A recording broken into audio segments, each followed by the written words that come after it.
Hello, I'm Jennifer. I want to tell you about what I experienced during the darkest time of my life. Have you ever been betrayed by someone you loved? How did you feel in that moment? Do you remember the moment when you felt like your heart was breaking?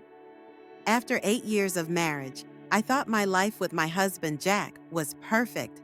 We had a charming two-story house in the suburbs of Los Angeles, mutual friends, and vacation plans we made every year. Can you remember the times when you thought your marriage was built on solid foundations? Sometimes it's unbelievable how blind we can be, isn't it? It all started on an ordinary Sunday. Jack was in the shower and his phone was vibrating on the coffee table in the living room. I usually don't go through someone else's phone. How do you feel about going through phones in a relationship? But the name that appeared on the screen caught my attention. Ashley. It was 10 p.m., and it was the weekend. For a moment, I hesitated. Do you think I should have looked at the phone at that moment? Or should I have trusted him? Have you ever been in such a dilemma in your life? When I looked at his phone, what I saw made a knot form in my stomach. I loved every moment I spent with you today. You were amazing this weekend. I already miss you. Then a heart emoji and a kiss emoji. When Jack came out of the shower, he took his phone and his face changed color. He quickly deleted the message and put the phone in his pocket. I didn't say anything. Maybe I misunderstood. Maybe he had an innocent explanation. What would you have done in that moment? Would you have confronted him right away or, like me, waited? In the following weeks, I began to watch Jack's behavior more closely. He said he was working late, leaving the house on weekends for business meetings, never leaving his phone near me, and frequently changing his password. One night, I woke up at 2 in the morning and noticed he wasn't in bed. When I went downstairs, I found him on the balcony, whispering into his phone. As soon as he saw me, he quickly hung up. I was just talking business with Mike, he said. A business call at 2 in the morning? Would you believe that? Have you ever encountered such strange situations in your marriage? Those small doubts, the unexplainable behaviors. At first, you ignore them, right? Because accepting the truth is too painful. One Saturday, while having coffee with Jack's coworker Brian, I gathered my courage and asked, "Jack has been working a lot of overtime lately, hasn't he?" The expression on Brian's face gave everything away. He looked away, started stirring his coffee, and stammered, "Actually, we haven't been doing much overtime at the office lately. The projects have been going pretty smoothly." In that moment, I felt my heart break. A lump formed in my throat, and my hands started trembling. Have you ever experienced such a moment? Can you imagine that terrible instant when your entire sense of reality collapses in an instant? I swallowed and asked, "Who is Ashley?" Brian's face turned pale, as if he had seen a ghost. "Jennifer, I think you should talk to Jack about this. When I got home, my trust in everyone around me was shattered. Who could I believe now?" I called my best friend Sarah and told her everything that had happened. The silence on the phone worried me. "You already knew, didn't you?" I asked. Sarah's starting to cry explained everything. It turned out my best friend had seen Jack and Ashley holding hands in a shopping mall, but she had chosen not to tell me. "I didn't want to hurt you," she said through her sobs. "I thought it might be just a temporary thing. If you were in my shoes, would you forgive your friend? Or is this also a form of betrayal? Do you think staying silent is also being an accomplice?" Then I learned that nearly half of our mutual friend group knew about the situation.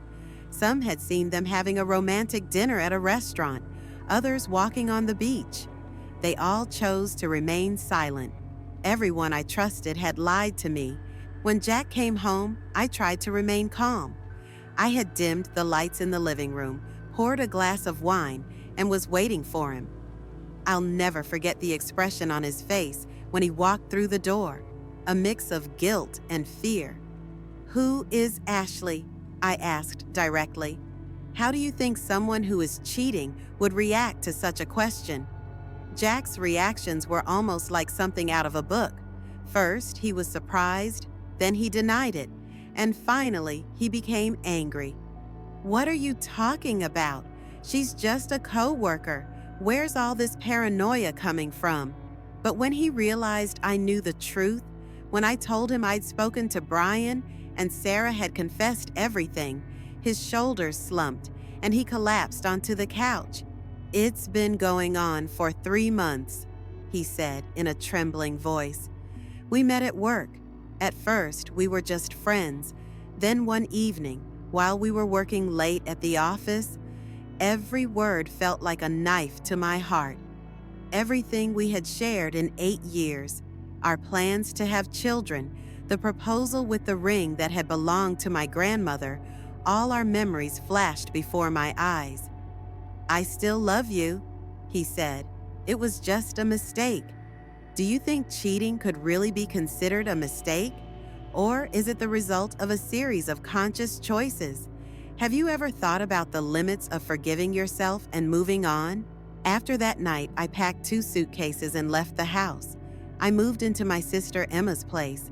I couldn't get out of bed for days. I blamed myself. Maybe I hadn't paid enough attention. Maybe I was working too much. Maybe I wasn't attractive to him anymore. Then I cursed him and then blamed myself again. Emma sat by my side every day trying to comfort me. 'This isn't your fault,' she kept saying. 'You were a perfect wife.' But if I were perfect, I wouldn't have been cheated on, right? Have you ever thought like that? Is there anyone who believes that the person who was cheated on is also at fault? What hurt the most were the reactions of those around me. Jack's mother said, 'You should fight for your marriage.' My dad tried to normalize it by saying, 'Men are like that.' My coworkers suggested, 'Maybe you should give him a second chance.' Do you think there are really people who deserve a second chance? Once trust is broken, can it ever be rebuilt? I made a promise to myself. I would no longer allow anyone to belittle me or make me feel worthless. I would regain my self-respect. When our divorce process started, Jack tried to make everything difficult. He didn't want to sell our house, withdrew money from our joint accounts, and even lied to our friends about me.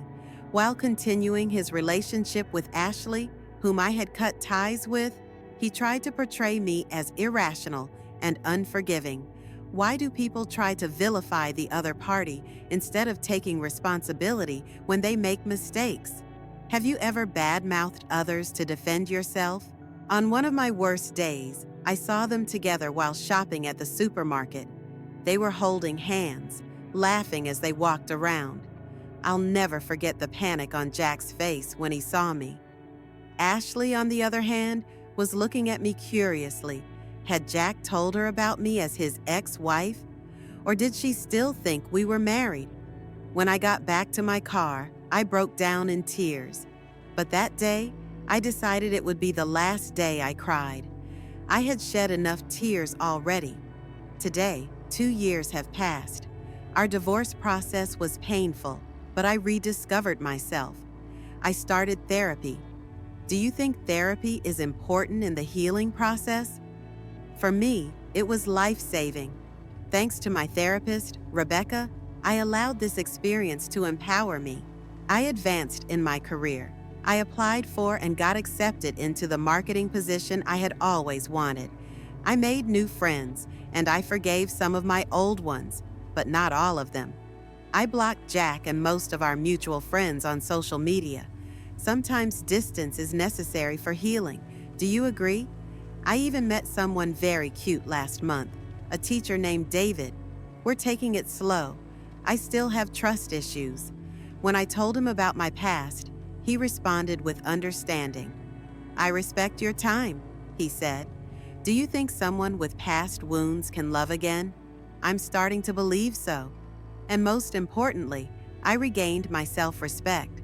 I now know that real love is built on trust. And when you're betrayed, you don't have to blame yourself. Cheating is a reflection of the cheater's character, not the one who's been betrayed.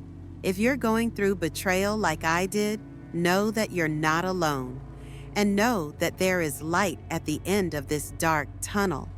Right now, your pain may be very fresh and sharp, and it may feel hard to even breathe. But believe me, one day you'll wake up, and that pain will be a little bit lighter. Give yourself time. Don't suppress your feelings. Cry, get angry, feel sad. But then, slowly start rebuilding yourself. How do you think you can be kind to yourself? I started taking long walks, kept a journal, and even signed up for a dance class. Most importantly, know your worth and never settle for less. You deserve respect, honesty, and real love. This is my story. Maybe there are similar points with yours, or maybe it's completely different. But I hope you can learn something from my experiences. Take care of yourself and always listen to the voice of your heart. And don't forget, betrayal was their choice, not yours. Do you have a similar experience you'd like to share? How did you cope with betrayal? Share your story in the comments. Maybe you can give hope to someone else.